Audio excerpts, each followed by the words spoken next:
When you stop trying to get her to trust you again, that's when she starts to trust you again. And I know that sounds illogical, but let me explain. You must become brutally aware of just two things. The first is the effort paradox, in which trying more makes her want you less, which I'll expand on later. But the second is where you'll end up if you keep doing the same things you've been doing. Now, if you look at studies on trust, most trust never gets restored because people mindlessly do these wrong things. In fact, one study, the odds of trust repair after betrayal, it was a systematic review in 2024, so pretty recent. It looked at 13 studies on couples who tried to repair trust after a breach. What was the takeaway of all of it? I'll distill it all down. Most couples never fully restore trust, even if they stay together, because they rely on time healing all wounds, not actually intentionally doing things to create transparency, accountability, and repair behaviors that are necessary for rebuilding it. Now, in the next few minutes, I'm going to piss some people off, okay? Because it's for a very specific type of person, this video. It's going to sound harsh, but that's only how I can get my point across on restoring trust the proper way. Now, the people who get reactive and angry with all this brutal honesty, that's fine. You know, they're the ones that are going to say the same, and that's okay. But if you want to do the work to win her back, it's going to be in this video. Now, that work comes from two places. Number one is ego dissolution with extreme ownership and full forgiveness. Now, before I go into that first principle and the second, I have to talk about that effort paradox that I already mentioned. Okay, why trying harder makes it so much worse. I know it makes logical sense that if I try harder, if I care, if I do all these things to show her that I want her back, then she should care, that she should want me back as well. And I don't blame you, okay, for thinking that way because it's logical. It makes sense. But there is a fundamental misunderstanding about how a woman's mind works when you try this. It's like, imagine telling the same joke that your favorite comedian says, but you're not going to get as many laughs, right?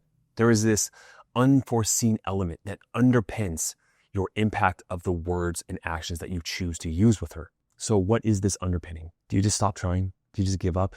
Well, yes and no. Let me explain. So I played soccer growing up. It's my favorite sport. I got really good at it. However, the reason I didn't go further than college, looking back on it, is when I was in practice, I was dominant. I was the best player by far, just playing so well. When it came to game time, I got nervous, right? I wanted to perform. I was focusing on the outcome and I forgot to have fun. And so during that pressure, I knew how to play, but I was in my head so much that I would make mistakes. I wouldn't take risks and dribble through players or take shots from far away like I would in practice. And therefore, because I played it safe, I didn't stick out as much as I should have. That same process applies with her. You're in your head. You're not taking risks, right? You're trying to perform. You're trying to achieve an outcome. And therefore, she picks up on that energy and she rejects it. And that's why trying harder, even though the actions seem correct, it's not actually working. So if I'm going to break this down for you, right, into a simple graph here. So you can see there is the men who are outcome focused, right, that try harder. And then there's men that are process focused. If you're outcome focused, you're focused on the future. You're focused on the past.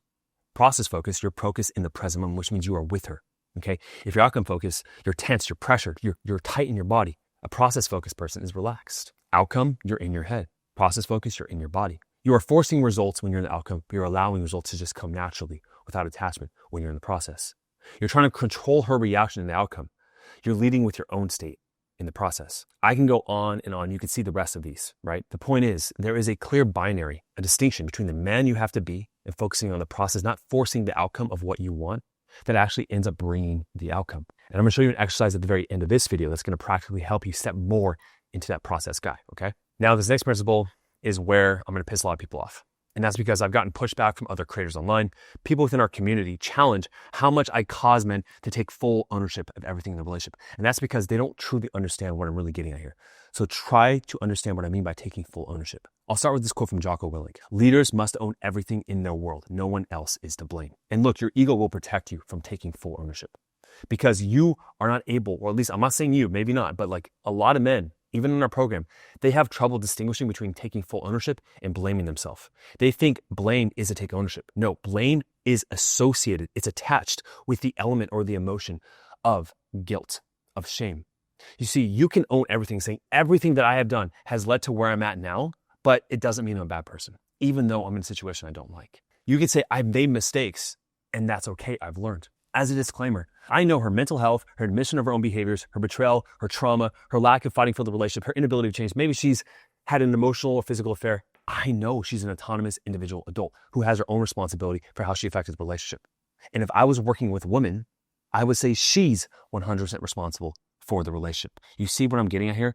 People, you can call it 50-50 if you want, but everything you have done. You've enabled the behaviors to happen. If she's done things that you don't like, you allowed it to. If you have needs that aren't being met, you didn't express them. And the reason why you must take this stance is because it gives you full control to improve it the next time. If you have any displacement and saying like it was her fault, yeah, she was chaotic, she has trauma or all this stuff, fine, that could be true. But what does it mean about you in this moment and how you're going to change? Like, I want you to live a fulfilled, happy, loving, perfect life. I mean, if that's even possible. But in order for you to do that, I've seen this so many times. You have to say, what am I honestly doing or not doing that has led to this? Okay.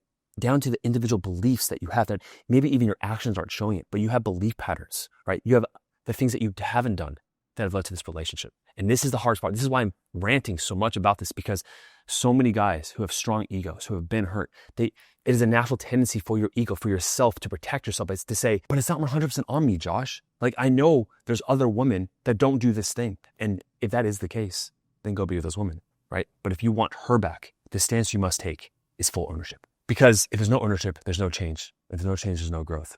Abraham Maslow, brilliant psychologist, said, one can choose to go back towards safety or forward towards growth. Growth must be chosen again and again. Fear must be overcome again and again. And here's what happens when you own things. I knew it wasn't just me, I knew it wasn't just my fault. It was both of us, obviously. But, I looked at her one night and I was like, listen, I'm sorry for what I've done. I know now that I was doing a lot of things the wrong way. And, I apologize for ever putting you through any of that stuff. And, not only am I sorry, I'm proving to you that, I am fixing myself, not necessarily, I never said for you, I said, I'm not doing this for you. I said, I'm trying to make myself a better man, and, and in result, me becoming the better man. Because at the end of the day, ultimately to get her back, all you have to do is identify the behaviors or lack thereof that pushed her away, change those behaviors, and then lock them in as part of your personality over time, part of your identity, which she will help you do through tests. That's the 3-step simple process to save your marriage. Now, if you want help with that and you feel like you need some expert coaching, set up a call with our team down below, one of our marriage evaluators, for a free call. Just make sure you're fully invested in making a change, and we got you. So how do you actually own everything? Well, this next principle helps. It's about finding forgiveness. Now, I think this is the main reason why so many men struggle with forgiveness, is that they think it's like this little light switch, this little check mark that they do. Okay, I forgive. I made the cognitive decision to forgive. And it's partly true. And I don't often preach the Bible, but there is so much wisdom in it, and especially when it comes to forgiveness. So I do want to read this quote from the Bible real quick. Whether you're religious or not, just take the wisdom from this. It's from Matthew 18:21, I believe, 22. He says, then Peter came to Jesus and asked, Lord, how many times shall I forgive my brother or sister who sins against me? He says, up to 7 times. Up to 7 times? Jesus answered, I'll tell you not 7 times, but 77 times. But why does he say so many times to forgive? I think because forgiveness is a state of being. It's not a thing you do. It's an ideal. It's a value you have. It's not one little action. For example, you can be disciplined 1 time. Does that mean you're a disciplined person? No, right?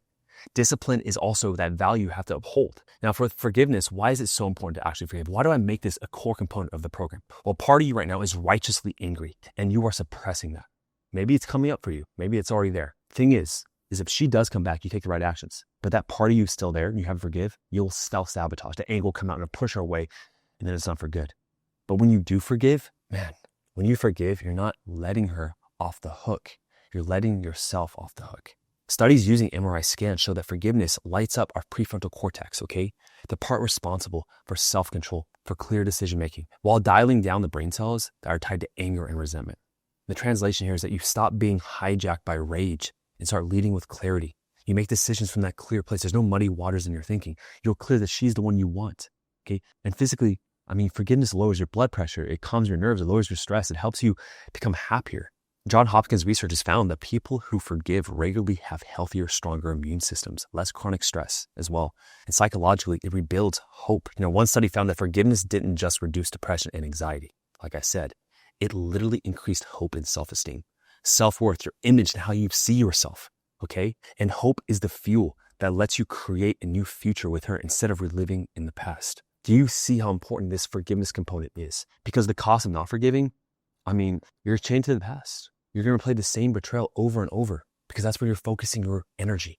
Okay. You carry bitterness like a backpack full of rocks into every conversation, every interaction, every night of sleep. You're not accepting. Okay. Forgiveness is equated to accepting what happened and having no negative emotion around it. So here's the shift. Forgiveness doesn't mean forgetting. It doesn't mean saying what happened was okay. It means that you make the full decision with your soul that you'll not let this define you. Okay. It's choosing to step out of the victim role and into leadership. It's deciding to embody the man God calls you to be: calm, disciplined, grounded, leading, charismatic, the man that you are supposed to be, taking responsibility for your future instead of living in the past. Now, I promise you I'll do an exercise with you. This exercise is in our program and it's a very powerful one if you really lean into it and do it correctly. Okay, so let me walk you through it. Okay, this is the inquiry exercise. Now, if you want a free resource of this, check out Byron Katie, Loving What Is. She talks about this exercise as the audio version. She does it in real life with people in conferences as well. But I'm gonna go through it with you right now. So essentially, the first idea here is that your current beliefs, your narrative, your thoughts create your actions, which then create your results, right? It's pretty self-explanatory. It's CBT, basic understanding of like human behavior, behavioral mechanics, right? Now, here's the thing. There's an expression in CBT, or therapy, that you are shoulding all over yourself. It's a play on words, right? But the idea here is that when you ever use the word should, you are arguing with what is, and that word of should, I should do this, I should go to the gym, you should be this way. It creates this friction and tension and stress within ourselves and within the person that you're using this should statement with. Okay, so a lot of people, they have the sense of morality of what should happen. A wife should be this way. A husband should do this. And marriage should be about that. So a common one that I'm going to use that you probably have in your head is, my wife should fight harder for our marriage. So the first question you ask yourself in this exercise is it true? Of course, you're going to be like, yeah, it's true. She made these vows. We've been together. I've done all these things for her. And you start to come up with reasons and rationale as to why that is true. But you're neglecting to see how that's actually affecting the relationship and giving you the outcome that you have. So the whole idea here is that you are trying to see how when you argue with reality, with what is, that creates your problems in life. And this is all a thought experiment, by the way. I'm not going to tell you what you should or shouldn't believe and what you think should be good or bad. But I'm just saying, hey, like ones and zeros as a software program in your brain, when you put these inputs in, this is the output you get. So let's just play with this idea. Now, the idea here is that you are now moving forward, going to accept everything that happens. Should doesn't happen for you. If something is happening, therefore it should happen, okay? So if you go in accordance with that thought experiment, putting that hat on, when I ask you the question, is it really true that your wife should fight hard for the marriage? I'm not going to play with you here because I can't talk to you. No, it's not true because she's not. The fact that she's not fighting harder for the marriage means she shouldn't, because that's what reality is saying. And if reality was God, if they were synonymous, whatever reality or God says is true. Therefore, if she's not fighting for the marriage, she should not fight for the marriage, okay? A lot of guys get stuck here. If you get this, let's move forward. If you don't get it, I'm sorry. Okay, the next thing you do is you ask yourself, how do you react when you think this thought, right? Which means like when you're sitting there thinking the same thought over and over, like, oh, she should fight harder for the marriage. How do you react with her? How do you sleep at night? How do you act at work? How do you talk to the kids? How do you talk about her with other people? Is it friction? Is it stress? Is there an energy being created of just, right? Anger, conflict? You have to say, like, who do you become when you are thinking that thought? A lot of men would say angry, frustrated, having vitriolic hate. Imagine how that seeps into the relationship. She feels that, okay? Just from that one thought. And you have hundreds, if not thousands of these thoughts, these short statements floating around in your consciousness. The fourth question is, who would you be without that thought? Okay, who would you be? If I can go into your brain and pull out that thought, those words, you cannot put them together and form that sentence in your mind, how would you be different? Would you be softer with her, compassionate, more forgiving? Would you create less pressure, more safety within her? Yes, to all of those things, right? Now, the fifth part of this is the turnaround. So you see here on the right, I have a bunch of statements. Now, these are just, again, one and zeros, which means we're going to see if you thought these other thoughts, we turn these sentences around, these words, it's called cognitive reframing. What outcomes would come about from changing your narrative? So, for example, instead of saying my wife, we flip it around and say, I should fight harder for the marriage. If that was true, how is it true? Have you done everything you could? Have you set up a call with our team down below? Have you reached out to experts? Are you fighting as hard as you can? Are you doing every single thing you can for this marriage? Maybe you are. Maybe you are. Maybe you're not. So instead of saying my wife should fight harder for the marriage, my wife should not fight harder for the marriage. If that was true, why is it true? Maybe she's fought for a decade plus, 9, 10, 11, 20 years. She's fought. She's come home. She got angry with you. She's trying to point out all these things. She was trying to tell you how she's disconnected. She tried her absolute best to show you how much she was fighting for it, and now she's given up. She fought for the marriage, and now she's given up. Maybe she hasn't, but for a lot of wives, they fought for a long, long time before they got to where they are now. Instead of saying my wife and should, we would say here, I should not fight harder for the marriage. How would this play out? How would this be true? Maybe you're putting all this effort in. Maybe you need to take space. Maybe you need to focus on yourself instead of the marriage. Maybe the problem is that you're fighting to get her back so much, that you're putting so much pressure that you should pause and say, what do I need to change within myself? How should I take space, create this space between us, allow her to have that to heal herself, and have her create some curiosity for me? I literally just went into our school group, and a guy said, after 19 months of going through the program, he finally got it. It took him long enough. He started taking space for himself, and his wife started reaching out to him. It shouldn't take you that long because it took him a while to get it. But maybe you need to create more space and focus on you, okay? Instead of my wife should fight harder for the marriage, my wife should fight harder for herself instead of the marriage, right? We're flipping the marriage into herself. Maybe it's time your wife said, you know what? I made all these sacrifices for the family, for other people. It's time to live my life. Now she's overcompensating and she's being selfish, but maybe it's her time to do that, okay? Instead of my wife, you say, I should fight harder. Of course it's coming. I know you know this. I should fight harder for myself. We kind of talked about this for the marriage. Instead of not fighting for the marriage, fight for yourself. What does fighting for yourself look like? You see how when you change these thoughts around, you take one core belief, just one, and you alter it around to all these different core beliefs, how everything changes. This is the work. This is the stuff that 99% of men won't do when trying to save their marriage. They'll go to a therapist hoping they'll use these exercises. They don't, right? You'll read the books, you'll obey or whatever, talk to friends, try to have her family convince her. This is the work.